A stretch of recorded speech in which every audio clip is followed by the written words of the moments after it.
and will be at the core of all of this. I can't say what the nature of that crystalline structure material is. We just have a very vague description of it because of the nature of the language around it. But indeed, there's that kind of like little triangle there from Siberia, where they're also going to have some necessary component of this to knowledge base that comes out of Brazil to the crystalline mine material in Canada, and that probably will form a control mechanism or some central core of these new electrics or new energy machines.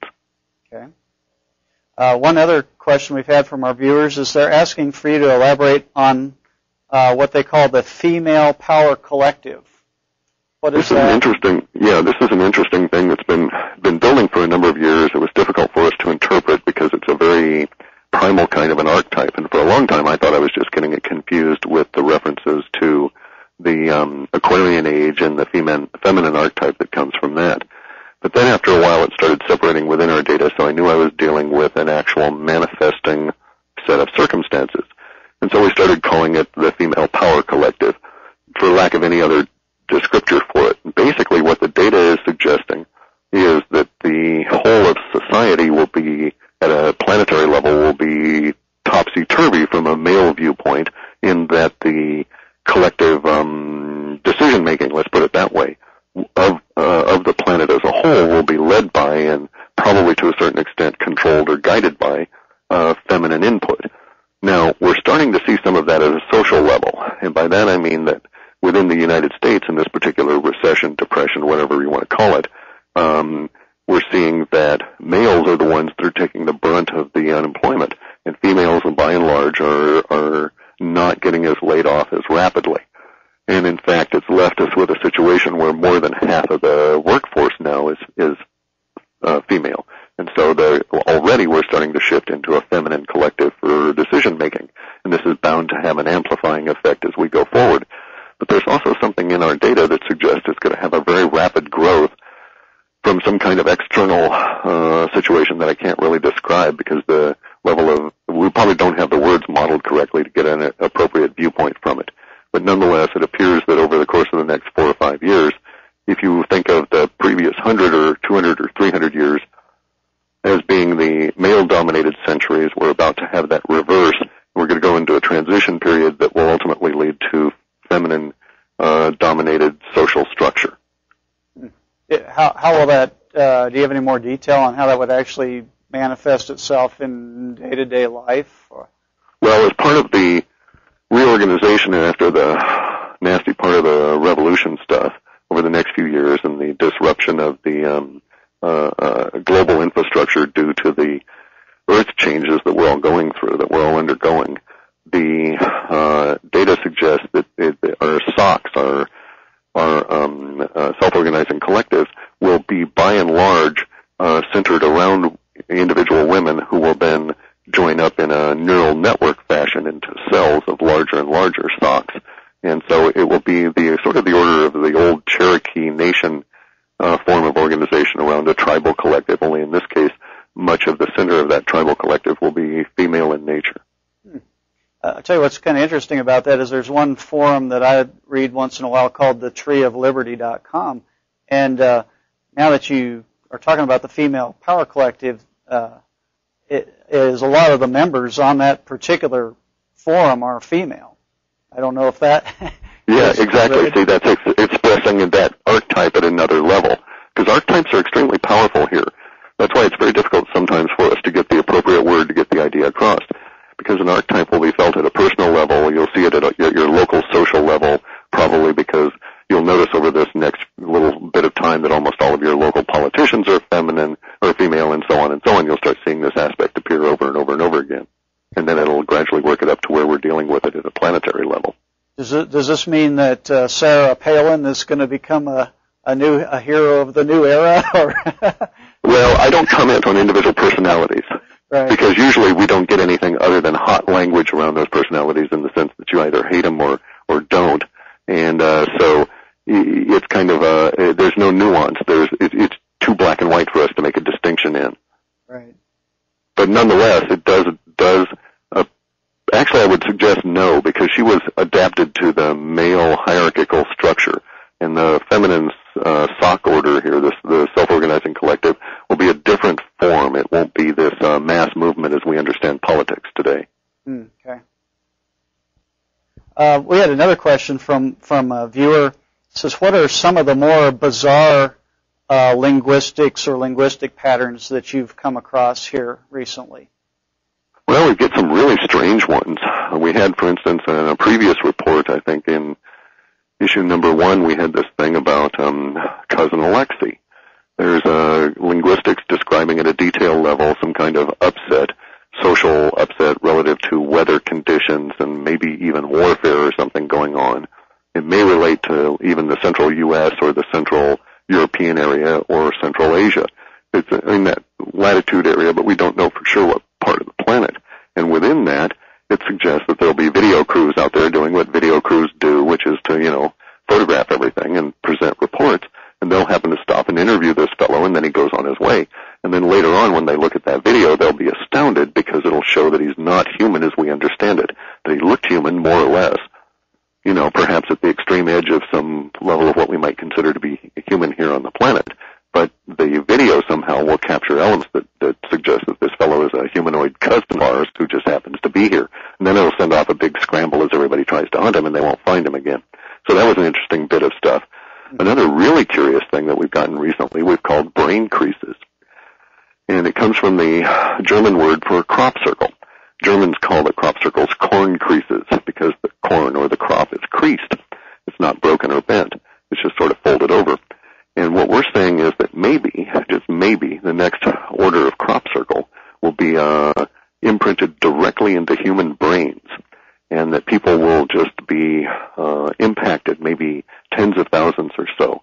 And that the data seems to suggest that it's ongoing now, this process of corn creasing or brain creasing on humans. And we don't know what the purpose is. We can speculate about that, but one of the interesting effects is going to be felt this coming year when we still have the mainstream media. They'll try and divert us from some of the more horrific news of the day by reporting on these human interest stories of all of these people that seem to have a, quote, same dream at the same time at this particular point. And it won't really be a dream, but it'll be some kind of a shared common mental experience, if you will. It may be that we're all sitting around and all of a sudden the guys who are doing the corn circles, or crop circles there in England or wherever, are going to just suddenly decide, oh geez, all these years we've been aiming our message at the crop, and the crop isn't doing a thing with it. They're just ignoring us totally. Why don't we aim our message at all those humans running around on the planet and see what they do with our message? And then they may beam that right into our consciousness. But it's going to create an interesting juxtaposition because the people that, according to our data, that experience it won't be alarmed by it and might even feel slightly euphoric from the process. But those that don't experience it might indeed be very alarmed. They're going to wonder what's going on. And so we get some really strange stuff sometimes. Interesting.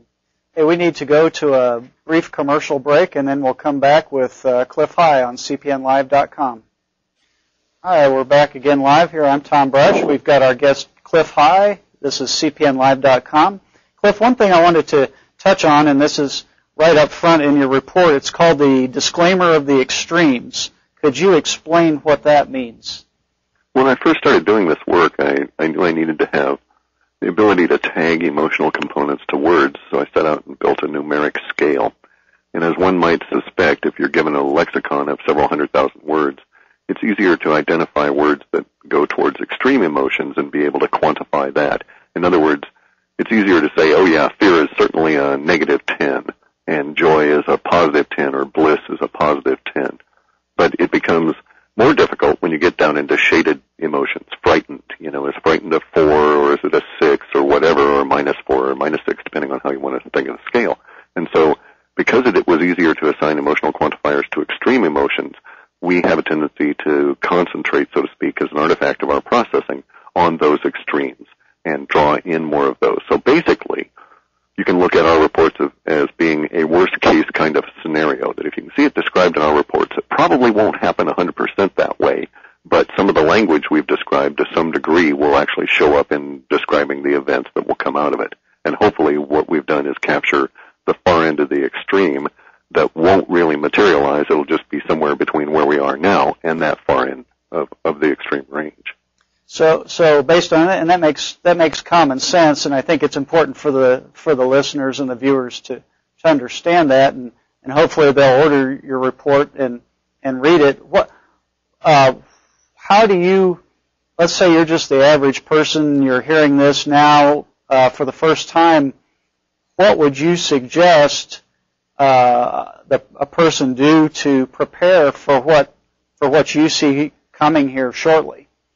Well, two different levels of preparation are required. For the immediate, few years, you need to concentrate on skills that allow you to be as self-sufficient as possible, because everybody out there is going to have to rely on themselves first.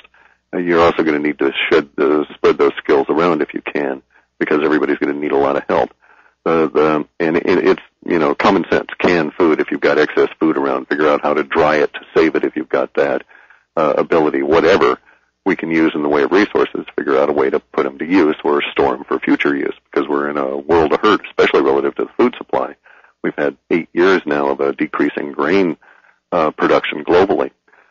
So it's going to get quite tight for us all. And then on the larger level, one needs to upgrade their ability to think about things in a flexible manner for the new paradigm that we'll all have to deal with as we come out of 2013. Bear in mind, we're going to go through some horrific Earth changes. We're in the process of it now. All the planets are replicating what's going on here on Earth at extreme levels. And so there's no reason to suppose that it's going to go away anytime soon. If it does start fading, it should fade from 2013 to about 2020 and then gradually dampen off just because of the region of space we're going through.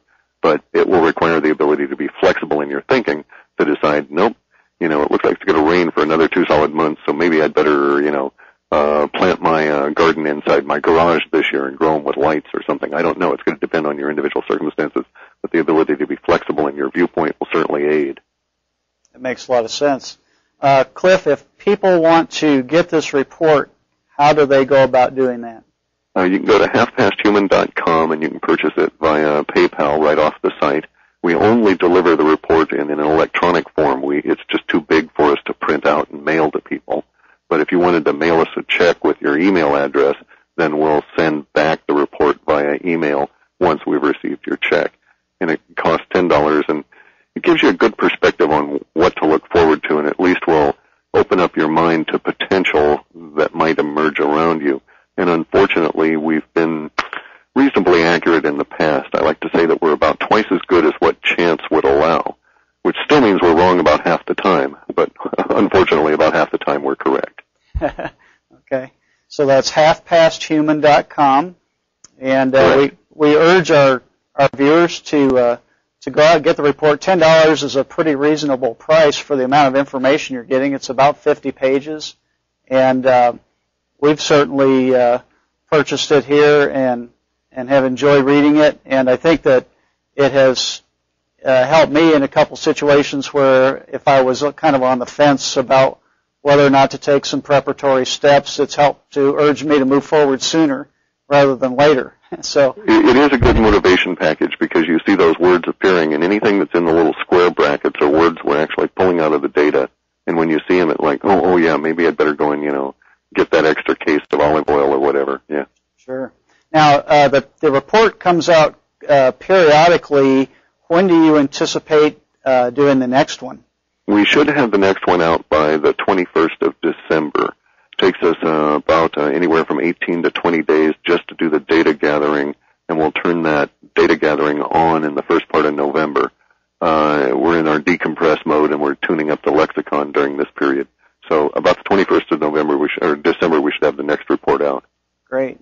Would you like to come back and talk to us again once that, as we get closer to that? All right. Yeah, it'd be fun. Yeah. Clif, I want to thank you for being very generous with your time and discussing the report with us. And no worries at all. Glad to do so, guys. We hope that there's enough infrastructure in place in December to discuss the next one. So it won't be this December that'll be the really nasty period. It'll be, whether we can make it through into past July. Yeah. Sure. All right. Well, thank you very much. Okay. We'll talk to you later. All righty. Bye. Bye-bye.